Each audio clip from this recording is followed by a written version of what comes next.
están en la región andina, supongo que conocen el trabajo importante de John Murray y sus modelos de verticalidad que eran tan importantes en una época.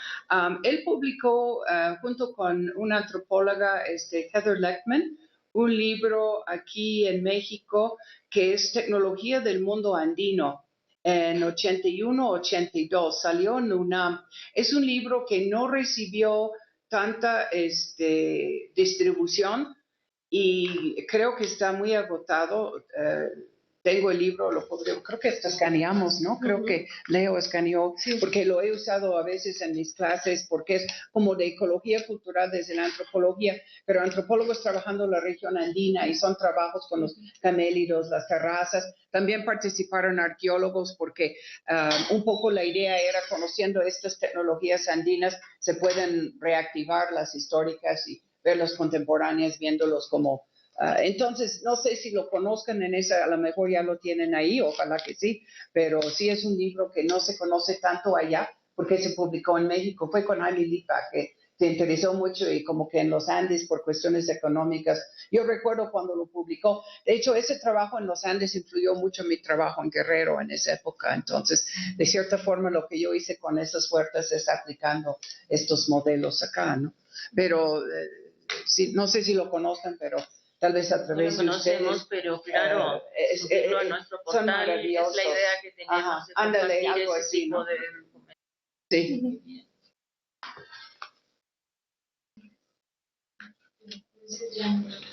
Ya. Sin duda ha sido la experiencia gratificante, siempre es gratificante escuchar a los colegas que están desde diferentes puntos de México, sí, y de Latinoamérica. Sí, y en gran medida es lo que pretendemos hacer en este seminario y en este proyecto, entrar en diálogo diferentes disciplinas, porque ustedes se darán cuenta, entraron en diálogo no solo con antropólogos, sino que con agrónomos y con gente de diferentes áreas científicas. Permearnos y preocuparnos todos en conjunto, eso es en el sentido de esta red que esperamos consolidar y que el Instituto Mora nos está facilitando ya estructura o escenario, digamos. Quisiera agradecer, bueno, no quiero cerrar todavía, creo que hay preguntas de este lado sin duda. Hay comentarios y cuestiones que nos han llamado la atención. Por mi parte, sobre todo esta integración que ustedes están haciendo de la cultura, del respeto por el espacio, ¿cierto? Y de este medio ambiente que también nos está preocupando muchísimo en la actualidad y que sin duda podemos aprender de los pueblos, de nuestros pueblos originarios, que al parecer nos habíamos olvidado por mucho tiempo y que sin embargo hoy en día estamos rescatando y ya el trabajo que ustedes han venido haciendo desde muchos años.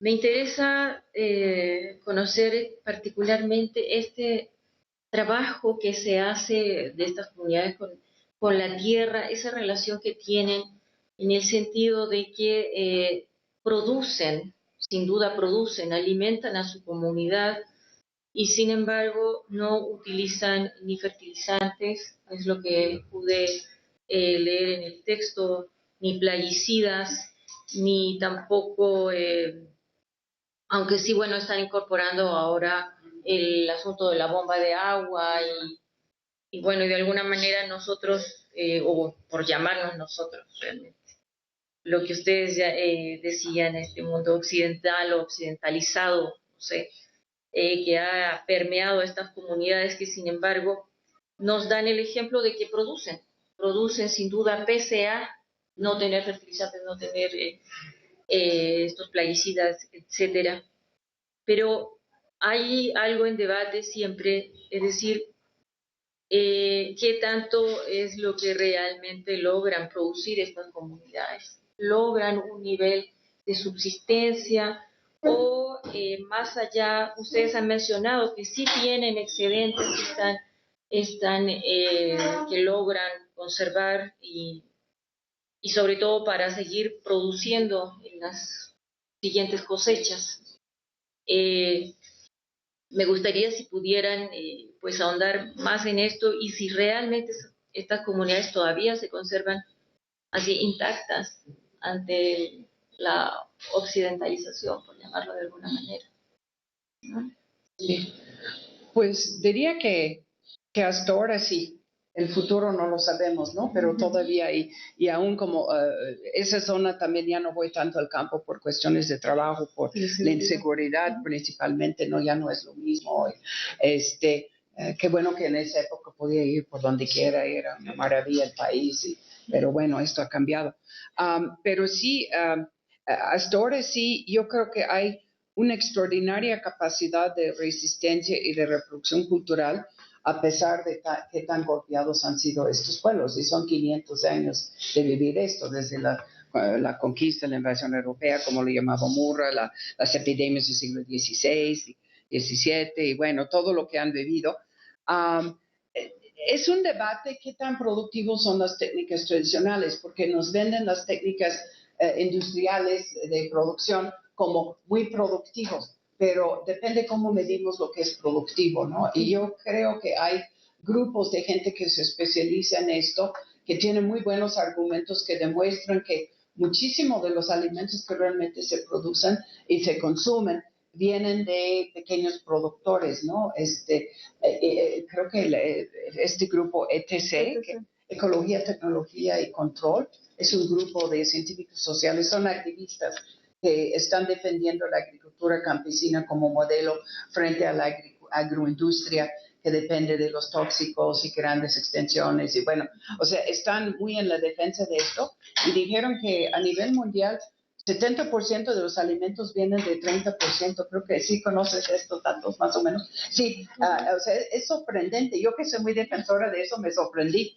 Entonces, yo creo que sí hay una gran capacidad de producción, inclusive de producción de excedentes, pero no está en todo el peso es que se dejen de producir. Entonces, se mantienen como conocimientos para uso local y regional, pero yo creo que la posibilidad de que pudiera producir mucho más está ahí, simplemente que no están las condiciones para que se dé. Y el texto la descripción de esto que publiqué en la UNAM fue un número, fue unos arqueólogos que me invitaron a presentar parte de este material hace tiempo. Um, y les interesaba mucho porque está la gran pregunta de cómo sostenían las poblaciones tan densas en la época prehispánica y qué tan eficientes eran los sistemas de producción, porque estamos hablando de 20, 30, 50, no se sabe bien, ¿no? Las poblaciones eran muy densas. Entonces, se interesan mucho en sistemas de estas, que no solo era la agricultura temporal y la agricultura de riego que se ha estudiado, sino que, entonces yo siento que es extremadamente, tiene una capacidad de producción muy fuerte. Lo que no he hecho yo es medirlo. A mí me interesaban las técnicas y consumir de ahí lo que implica nutrición, pero no he calculado cuántas cantidades para poder, porque no están encaminados a eso, ¿no? Pero podrían, yo creo, podrían, ¿no? Entonces yo lo veo también como una opción que ahí está y un conocimiento que se podría en otro contexto. Ahora, la milpa, pues hay grandes discusiones sobre las milpas. Esta zona es muy árida, entonces realmente no puede producir grandes excedentes. Pero hay otras regiones como Morelos, el centro de México, zonas con más agua, con mejores tierras, donde sí pueden producir mucho más. Lo que pasa es que sí son trabajo intensivos. O sea, es mucho trabajo físico. Por eso la idea que mencionó Laura de que el trabajo no es malo trabajar. Para nosotros sí, como que es la condena, ¿no? Desde la Biblia, ¿no? La condena que tenemos que trabajar. Pero para ellos es positivo. Trabajar es bueno, porque no se sienten enajenados de su trabajo, porque no es una visión como de la sociedad capitalista, que, ay, que tengo que trabajar. Nadie dice, ay, qué horror, tengo que ir a la milpa, no quiero ir, y ay, me tengo que ay, no quiero. No, al contrario, no, oye, vamos a cosechar. Y aparte menciono ahí que ahí se hacen los noviazgos, ahí llevas tus niños. Digo, es una zona donde no está esa presión de la producción comercial. Entonces, pues, a veces se levantan en la noche, se van temprano. O sea, todo eso es muy interesante porque es el modelo de producción, no de una economía monetarizada, etcétera, ¿no? Entonces, parece muy caótico. O sea, a veces uno dice, oye, ¿qué están haciendo? ¿No? Pero bueno, tiene otras lógicas, ¿no? Entonces yo no sé, yo siento que sí hay una gran posibilidad y también es lo de costo-beneficio, porque se supone que la agricultura industrial produce mucho, el modelo mecanizado y muchos tóxicos y semillas mejoradas, pero tiene un consumo energético enorme producir todo eso y no se calcula lo que es la contaminación y toda la destrucción de los recursos que después de un cierto tiempo se deterioran. Y bueno, están en la fila de si incorporan cosas de este mundo de la modernidad y si de repente echarán algún insecticida comercial para las hormigas en lugar de ir a traer la tierra de hormiga, pero no es sistemático, es de vez en cuando, ¿no? No es todavía un régimen que está en esa lógica.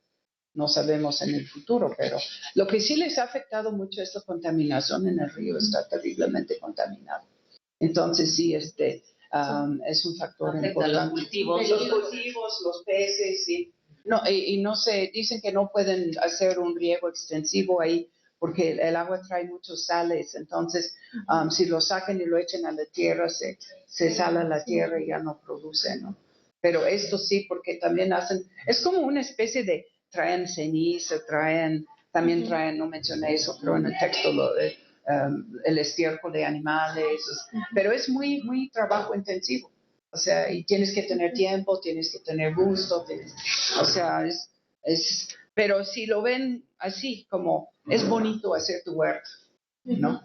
Vamos a hacerlo porque nos gusta, como mi abuela que cultivaba petunias, ¿no? O sea, digo, era inglesa y no sé, era otra, pero sí es como, pero si lo vemos como un trabajo que no nos gusta enajenado, no lo vamos a hacer, ¿no? Entonces, hay todavía amor al trabajo manual. A la propia vida, o sea, ellos la viven con amor, o sea, están viviendo la relación con las personas, con la tierra, con los alimentos, como una relación afectiva, que tiene sus altibajos, como todas. Y lo otro que quisiera yo agregar es que además de ver los sistemas de producción, y hay que ver los sistemas de consumo también, ¿no? O sea, cuáles son las lógicas de consumo que se tienen, o sea, producir más para qué, o sea, si estamos produciendo muchísimos alimentos y un buen porcentaje se está tirando, o sea, ¿cuál es la lógica? Tema para los economistas que tenemos aquí.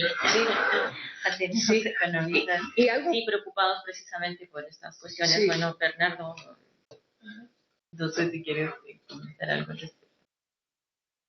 Bernardo estaba preocupado de la dieta también, ¿no? Lo que pasa es que esto me sugiere muchas cosas, ¿no? Tú mismo lo que haces. Lo que pasa es que yo empecé a trabajar. Yo empecé a trabajar sobre cosas vinculadas a la agroalimentación hace 30 años, una cosa por el estilo. En este mismo seminario yo expuse parte de mi primer libro, pues, que se llama Capital Transnacional y Consumo, el caso del sistema agroalimentario mexicano, que fue publicado en 1986. Lo vamos a enredar también con él. Sí, ese está en el repositorio. Lo vamos a enredar porque le vamos a hacer una liga para que sí, sería muy bueno. Sí. Y entonces, ya después de eso, a mí me planteó muchas preguntas sin respuesta sobre lo que pasaba en la cadena agroalimentaria en México, y de pronto vi que la agricultura era la parte donde las empresas transnacionales no le entraban directamente. En todo el resto de la cadena sí, pero ahí no. Ahí el mecanismo era otro y era diferente. Y yo seguí trabajando en ese sentido, más bien un proceso de transnacionalización de los patrones de consumo alimentario y de producción en el campo también. Sí, esas reflexiones de hecho, ese libro, la parte original, fue terminada 1980, pero como las cosas antes marchaban para publicarse, pasaban años y años, ahí se quedaron. Y luego yo me fui al extranjero y hasta que regresó otra vez lo volví a impulsar en 1986. Y luego, en algún momento, me encontré un material incompleto sobre un estudio hecho en 4 comunidades otomíes del Valle del Mezquital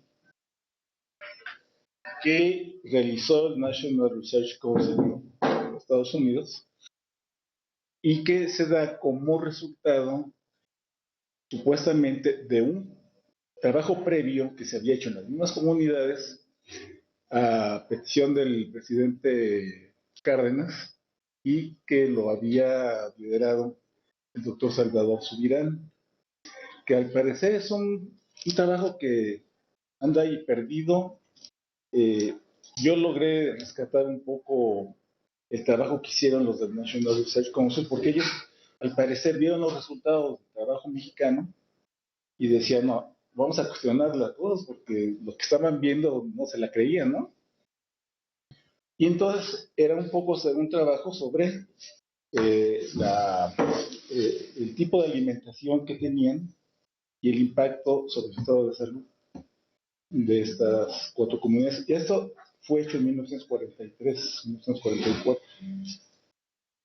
Y entonces, bueno, el resumen del asunto es que ellos tenían prácticamente una dieta casi ideal.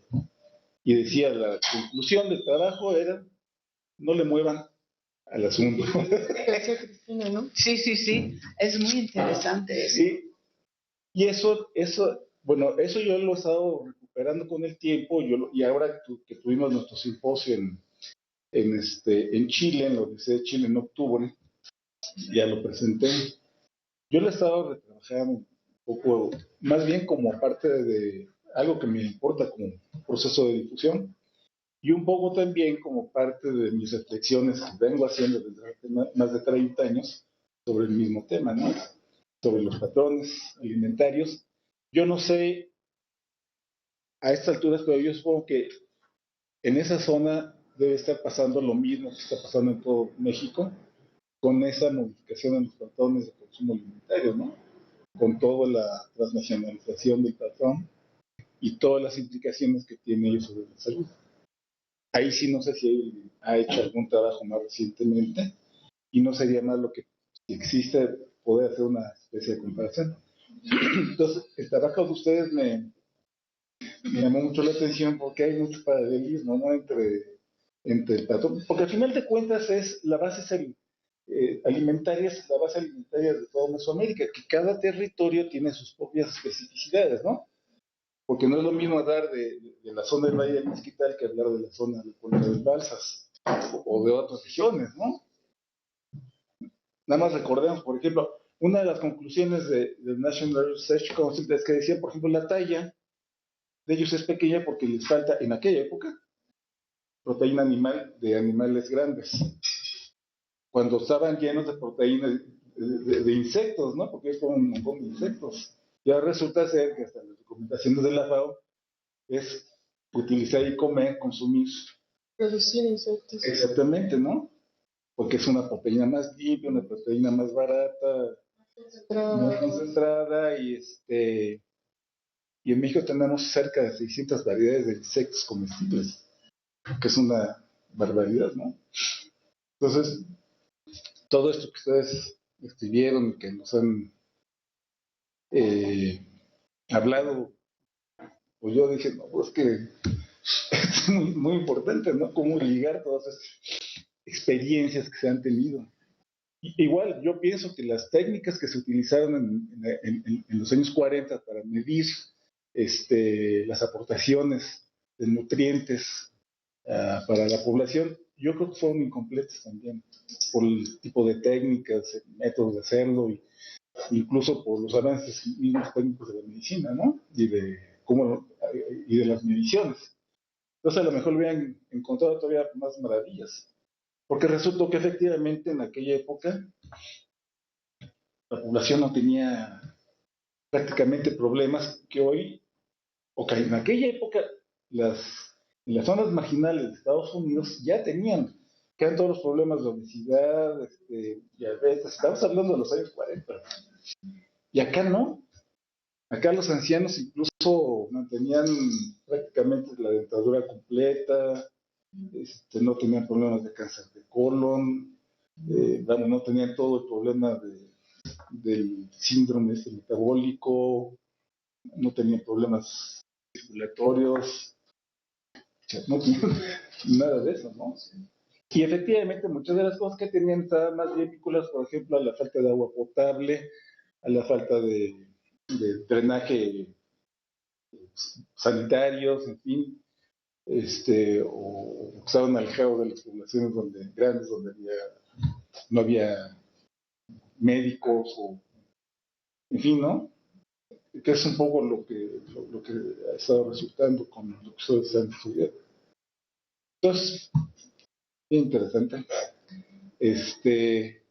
La otra cosa que yo quería preguntar es, en el concepto de cocinas, las cocinas mexicanas están únicamente entendiendo las comidas ancestrales o están incluyendo también la parte de la fusión de las cocinas ancestrales con las nuevas técnicas y los nuevos productos que vinieron con la conquista.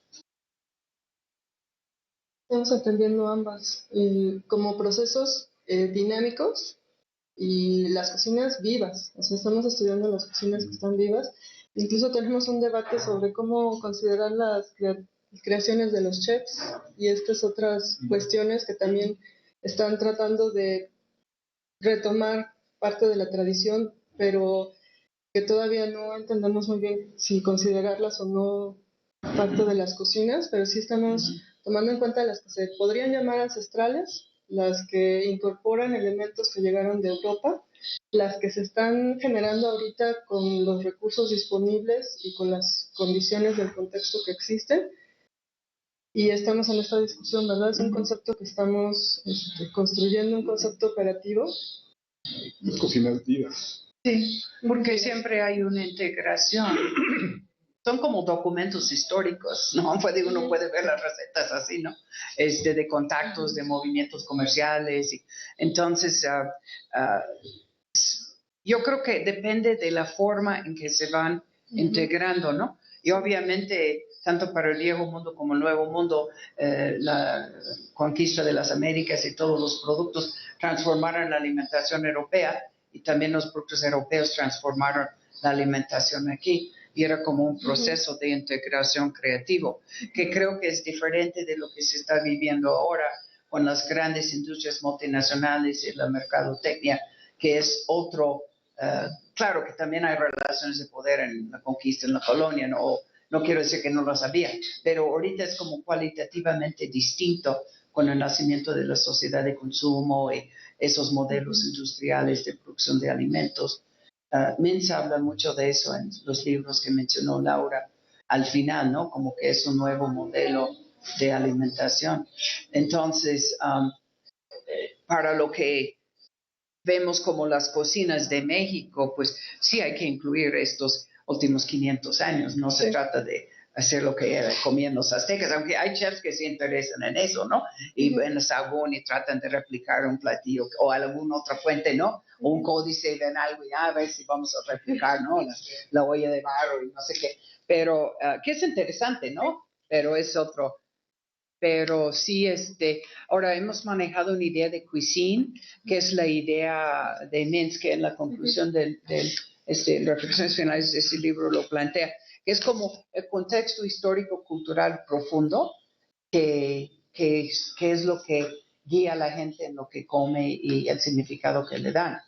Y luego en el mundo actual hay muchas cosas que se comen y pueden ser inclusive nutritivos y ricos, pero que yo voy a un restaurante tailandés y me gustan ciertas comidas, pero no es mi cuisine, porque no es lo que yo nací, no es lo que comí toda mi vida, ¿no? Entonces distingue. Entonces, también estamos tratando de distinguir gastronomía, que es como de los restaurantes y es otro medio. Ahora, ahí interviene la discusión de patrimonio, que esa es otra definición de gastronomía que lo han manejado como patrimonio. O sea, es complicado, ¿no? Sí. Pero sí, como separar los fenómenos de estas tradiciones culinarias, cultura culinaria de toda una comunidad, de una región, que son productos locales. Es lo que Mensa ha llamado cuisine. Y es lo que estamos hablando nosotros, ¿no? Sí. Que obviamente en la zona comen mucho puerco, comen pan también, o sea, han integrado muchas cosas, que el café también ya es importante, etc. O sea, no se trata de que no cambien, sino que no se pierde todo lo que, como una base de alimentación propia, y ahí integran. A diferencia de modelos donde se arrasa con todo lo anterior y se sustituye un modelo totalmente nuevo. Que eso es lo que está proponiendo ya esas industrias, ¿no? Y los supermercados y la comida procesada, y como que ya la gente no come nada local o propio, ¿no? Sino que todo viene. Bueno, es como, sí. Pero hay que trabajarlo. No, uno ve, pero como nuestra herramienta nos permite entender, es un reto, ¿no? Y requiere de una visión muy amplia. Yo voy a usar la palabra.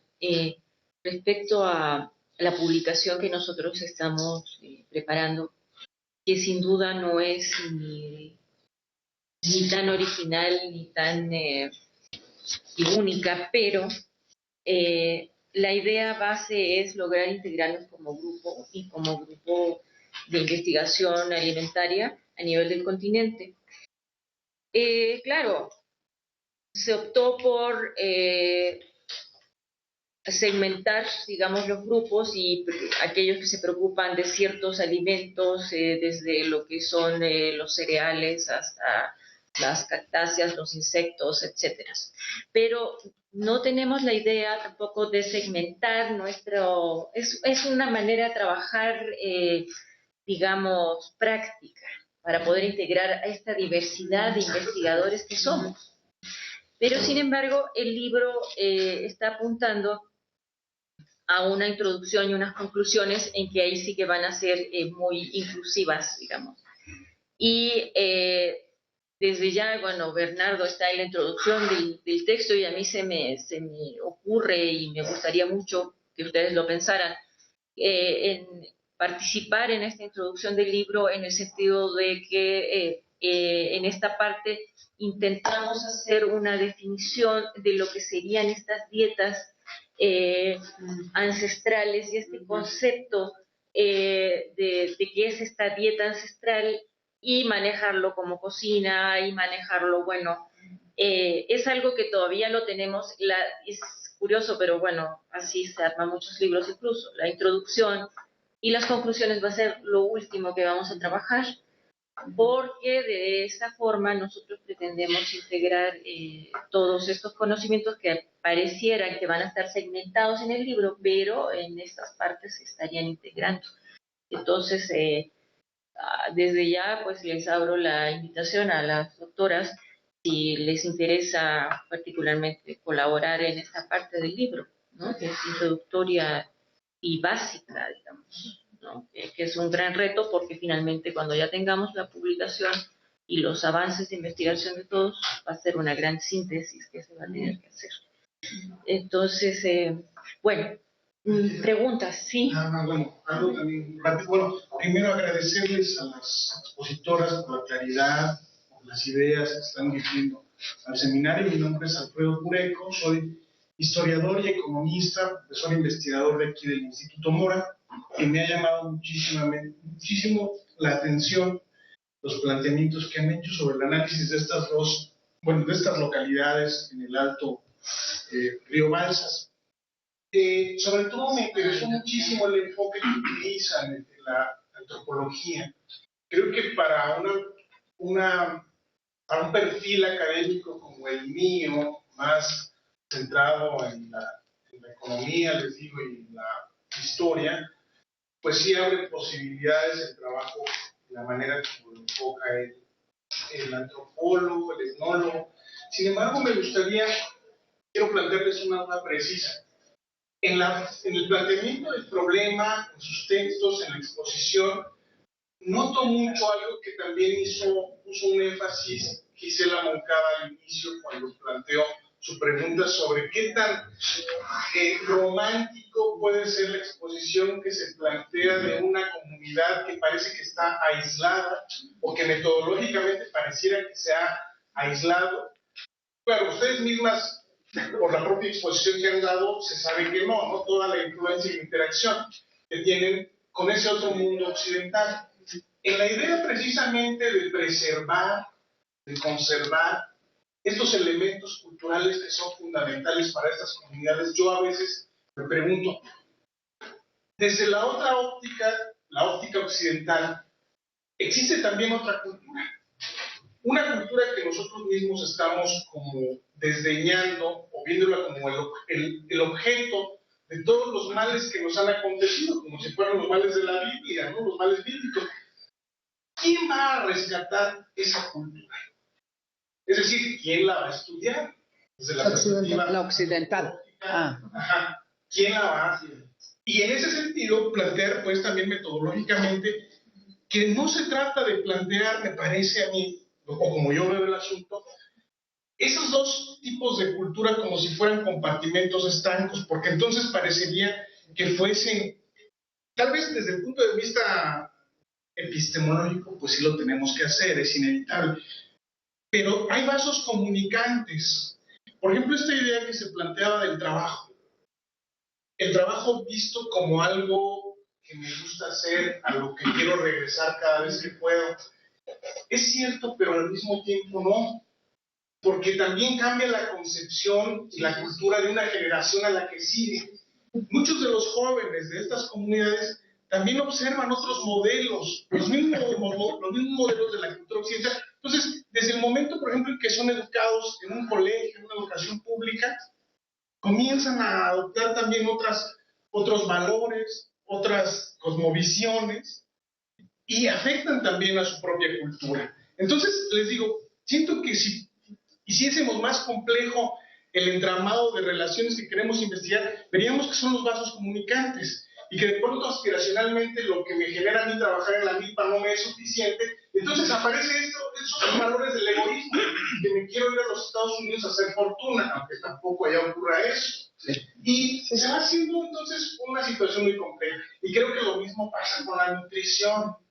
Por ejemplo, es desagradable ver cómo de pronto, pues en estas comunidades, las personas a la hora de comer llevan su Coca-Cola de 3 litros para la mesa, ¿no? Pero ahí está, o sea, es un fenómeno que si nos parece malo porque a lo mejor eso perjudica a la salud, no tiene elementos nutricionales que sean valiosos, de todas maneras allí está, y como realidad quizá debamos de tratar de comprenderlo, es decir, y a eso me refería en la pregunta, que ¿quién va a rescatar esa otra cultura, esa cultura que no queremos?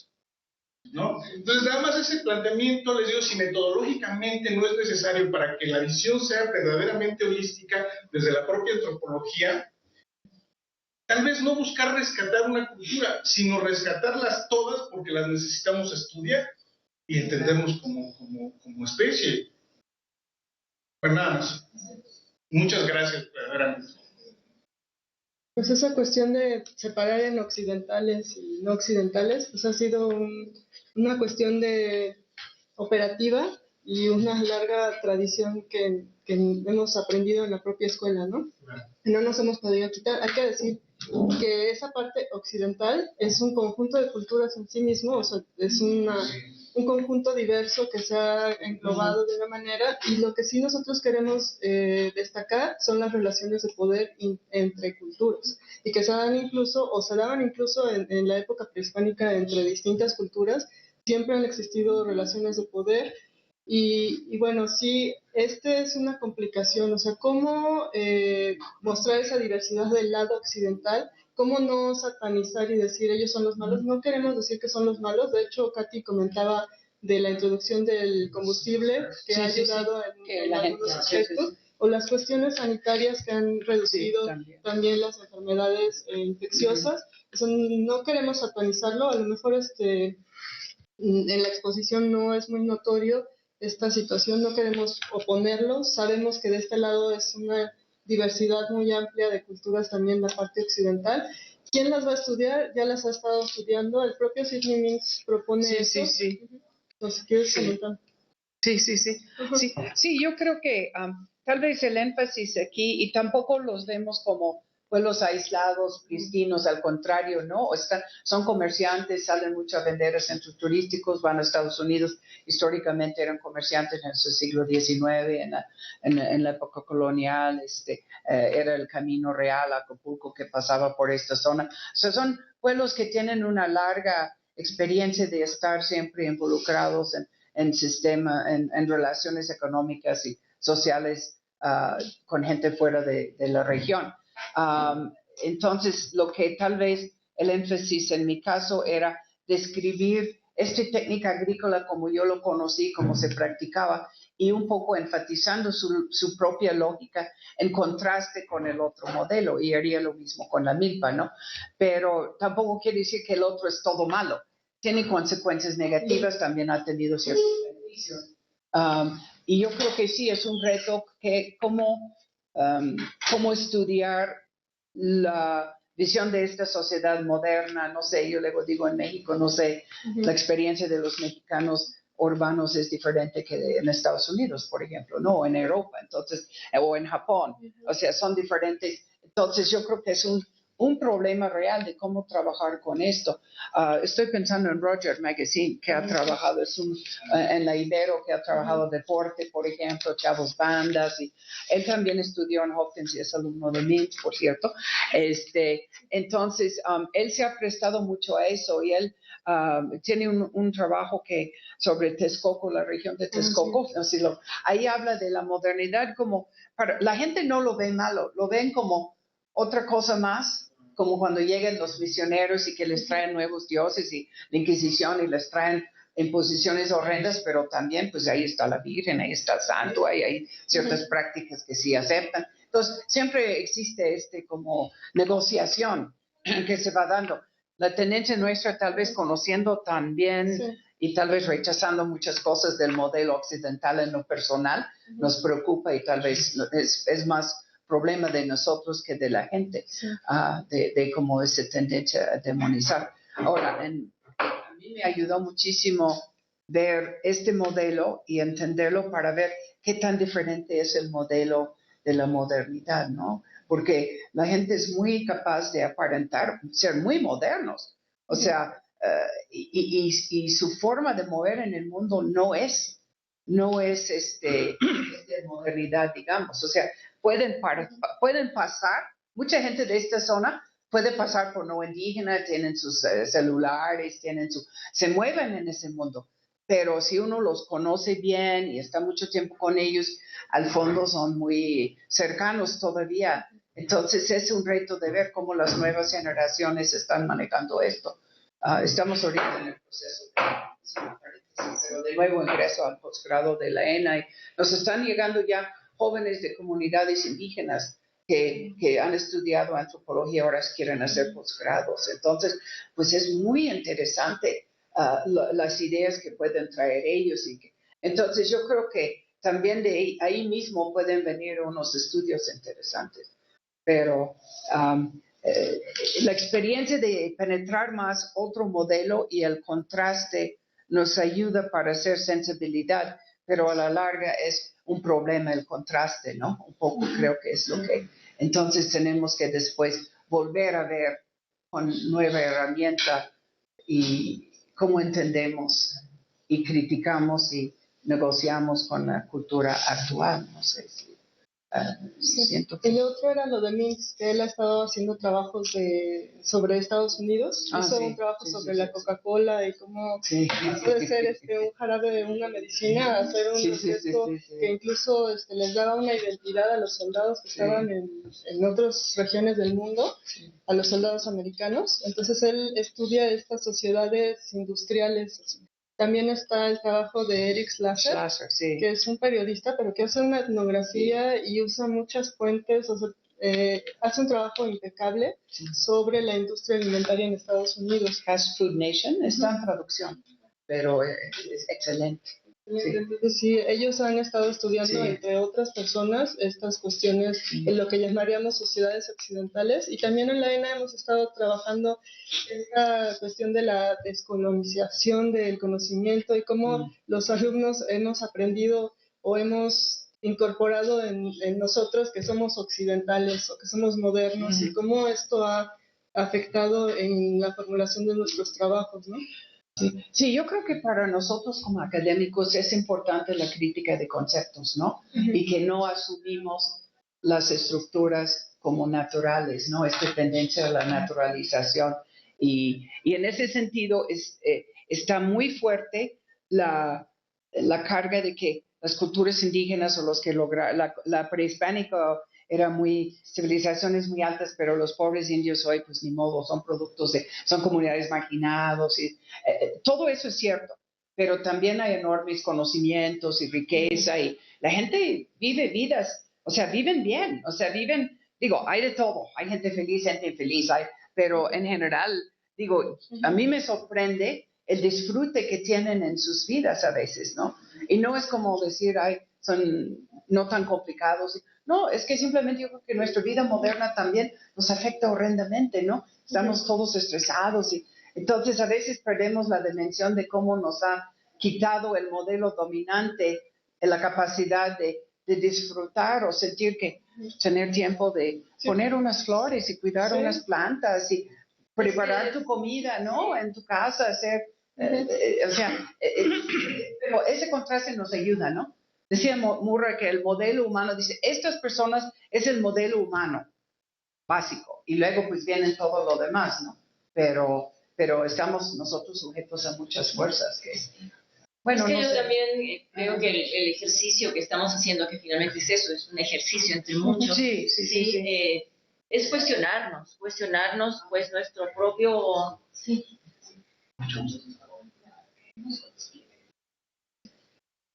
Bueno, cuestionar lo que es esencialmente tanto la realidad presente. O sea, esto también parte de una preocupación actual, ¿sí? Que no hay que olvidar. O sea, finalmente cuestionamos, el grupo intenta hacerlo, cuestionar incluso el propio sistema productivo que estamos manejando actualmente y por el daño que puede generar a nuestro espacio, a la ecología, en fin. No se trata de volver a la prehistoria como... Me quedó muy clara la frase de Donají, que en algún momento, ¿acaso queremos volver a la prehistoria? No, en ningún caso, pero sí cuestionar y en ese sentido, pues a lo mejor llegar a plantearnos o contribuir como científicos a generar un nuevo sistema productivo, ¿por qué no? Sí, sí. ¿Por qué no? Sí, sí. O sea, no es que Enriqueta Quiroz lo vaya a hacer, ni mucho menos, pero generar esa discusión y ese planteamiento y rescatando estos conocimientos ancestrales y aprovechando sin duda lo actual y lo que también ha traído la modernidad. Lo que se puede aprovechar. Hay cosas que, bueno, estamos viendo que son suicidas. Estamos destruyendo nuestra propia existencia humana, ¿no? Sí. Doctora, nada más unos comentarios antes de que nos despidamos. Pero no sé si alguien más quiere decir algo, y voy a hacer breve, porque ya todos ¿no? Digo, no necesitan responderme nada, me encantó el trabajo, sobre todo eso que dice usted que desde 1978 trabajó en la zona, está muy impresionante, porque también ahí fue la evolución. Y también hubo una sesión de cambio climático que también incluso, bueno, podría pues, eso ¿no? También influye. A mí me faltó un mapa, ¿no? Donde viera yo los 22 pueblos, donde yo decía exactamente de Baranzas, pues es un poco largo, ¿no? Entonces, creo que eso me quedaría un poco claro, ¿no? También no me queda claro a qué se refieren con uso social del patrimonio cultural. Y este concepto de cocina también me parece muy vago, conjunto de conocimientos y prácticas, o sea, creo que eso podría aplicar muchas cosas, ¿no? Guadalupe Pérez San Vicente, que fue una mujer que trabajó muchísimo en la cocina, ¿no? Ella hace una propuesta de cuáles son los puntos que ella considera que entran dentro de lo que se puede considerar una cocina, cómo se puede generar una cocina. Aquí, por ejemplo, en ningún momento se habló de los utensilios, ¿no? De la cocina. Yo sé, o sea, porque también como que fue como que se desbordan los temas, ¿no? Pero por un lado era la dieta tradicional de los nahuas y el otro era el sistema de producción agrícola, ¿no? Entonces siento que, o sea, como que quería yo regresar a esos dos puntos, ¿no? Me parece interesantísimo el asunto de la estética, ¿no? De la que habla la doctora, es algo verdaderamente bellísimo, ¿no? Aquí, y también, pues, este asunto de, pues, ¿quiénes son estas personas, no? O sea, como hablar más en concreto de quiénes son hombres, mujeres, niños, qué cantidades, o sea, no quiero hacer una estadística, al estilo de los gringos, ni mucho menos, pero sí como tener eso para saber cómo es la transmisión del conocimiento, de todas estas tradiciones, ¿no? Y ya también, pues exactamente esto que comentaban de Bolivia, de vivir bien, de estar contento, que ya sería como otro tema para mí, o sea, que sí se vincula o se puede ligar, claro, ¿no? Justamente habría que, bueno, ver también, o sea, el concepto de la muerte de estas personas, o sea, cómo incide en su concepto de vida, ¿no? O sea, porque esta idea que se tiene de la muerte es lo que te hace justamente pensar cómo es su vida, ¿no? O sea, en realidad, o sea, si voy a morir, ¿qué es el fracaso para mí? ¿Qué es la felicidad para mí? Dependiendo de qué idea tengo yo de morir o vivir, ¿no? Bueno, nada más eso, pero increíble. Y sobre todo, o sea, dedicarse tantos años a algo me parece algo excepcional. En el 8, pues yo tenía 5 años. Sí, es. No me gusta, pero sí. Me contaron. Me contaron. Yo tenía miedo. No, pues muy gracias. Sí, gracias. Pues no sé por dónde empezar, porque fueron No, bueno, no ha quedado un poco como... Sí, pero el tema... La doctora Guadalupe Pérez San Vicente sí me parece, tiene un libro muy bonito que se llama Charlas sobre la gastronomía mexicana, de entrevistas que se le hicieron a ella. Guadalupe, yo se los puedo mandar a ustedes. Sí, sería, obviamente. Sí. Pero es una cosa muy, muy linda, ¿no? Sobre todo, ¿qué significa? ¿Cómo se hace una cocina? Eso es otro tema, no abondo mucho, pero lo del patrimonio, creo que lo que tú te referías es, ahorita hay una industria de patrimonialización con un fuerte vertiente empresarial. Entonces, declarar cosas patrimonio es negocio para mucha gente. E inclusive se presta que ahora se explotan las cocineras tradicionales y los agricultores comerciales porque hay intereses económicos a nivel mundial muy fuertes detrás de esto. Y de hecho es parte del problema de cómo se dio la declaratoria. Pero también se habla de la toma de conciencia de las mismas comunidades y de las regiones, y pueden ser urbanas, no estamos hablando de zonas en el campo, grupos sociales que tienen su propia conciencia del valor de su tradición cultural y lo quieren reivindicar. Y pensamos que los beneficiarios de todo ese interés deben ser las comunidades y los portadores de estas tradiciones. Yo no podemos también poner negocios y gente de afuera, pero el gran problema es que cómo manejar el tema de patrimonio de una forma que beneficia a las comunidades, a los significados locales y no alimenta cada vez más esto de todo es mercancía y todo es fuente de ganancia para una pequeña capa, ¿no? Entonces la comida es parte de esto, ¿no? Por la declaratoria, es el lado oscuro de la declaratoria, ¿no? Por esta declaratoria es un poco como estas pronuncias, o sea, entonces en qué momento, o sea, ya por esto, entonces la cocina mexicana, las cocinas mexicanas tienen cierta pátina porque la UNESCO, exactamente, sí, deja de ser cocina como una cocina. Sí, y cómo impacta a la gente la idea de que alguien anda diciendo que es patrimonio y que no es patrimonio. Luego llega alguien de Hidalgo o de Oaxaca y dice, oye, mi cocina también es rica, ¿no? ¿Por qué Michoacán? ¿Por qué no la yucateca? ¿O por qué no de Sonora? O no sé. Entonces, pero es como otro gran campo de discusión y de debate. Pero nos interesa aquí más el proceso local, ¿no? Sí. Por eso decías patrimonio. ¿Cómo? Cultural. Social, ¿no? O sea, el uso social. Uso social, estás refiriéndote en beneficio de la comunidad frente al uso empresarial o mercantil que se está dando de eso. Sí, y lo otro de las cocinas, bueno, sí, pusimos una definición sí, muy escueta, no fue muy claro. Después empezamos a entrar en las características de las cocinas y ahí sí mencionamos que usaban productos locales, que tenían un conocimiento del territorio, o sea, dimos toda una serie de características. Sí, el producto es fresco y tal, sí. También, bueno, es que es como unos 20. Sí, porque estábamos caracterizando a las cocinas, o sea, sí dimos una definición que está en construcción y luego las características que estamos tomando en cuenta tanto para definirlas como para estudiarlas. Entonces sí, pero sí nos interesa conocer este trabajo que nos mencionas para... Ajá. Sí, mi correo, sí.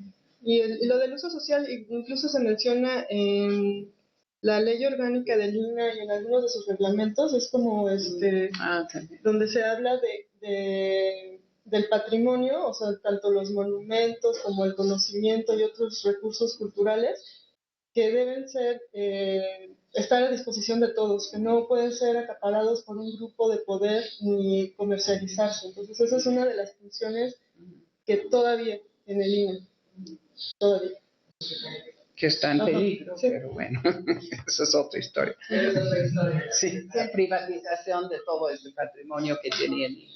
Para liberarlo a la industria. Sí, para liberarlo a los intereses empresariales plenamente. Creo que era todo lo que nos dijiste. Sí, pero todo me encantó. ¿Alguna otra intervención? Pues bueno, gracias. Nos queda más que agradecerles que hemos aprendido mucho de ustedes y que vamos a mantener, espero, contacto permanente, bueno, a través de nuestra página y de nuestras futuras acciones que tengamos. Sí, agradecemos la atención de todos ustedes y los que están en línea y la invitación de venir. Y también aprendimos mucho. Nos hace falta ese tipo de espacio, ¿no? Sí, de diálogo con colegas. Muchas gracias. Pues gracias. cerramos la sesión de hoy. Sí, gracias. Ay, gracias. No piden. Yo te pido una cosa. No. Mejor le sacamos copia. A nosotros siempre nos piden. Sí, a nosotros nos piden. Ajá, sí, de firma de unas cosas que tengo de la Un gusto conocerlas, sin duda. Nada más lo que han escrito y el nexo, sin duda, fue ver, digamos, que nos acercó, digamos, de una manera familiar. Pero la verdad es que yo creo que este proyecto llevamos un año, pero nos hemos ido poniendo como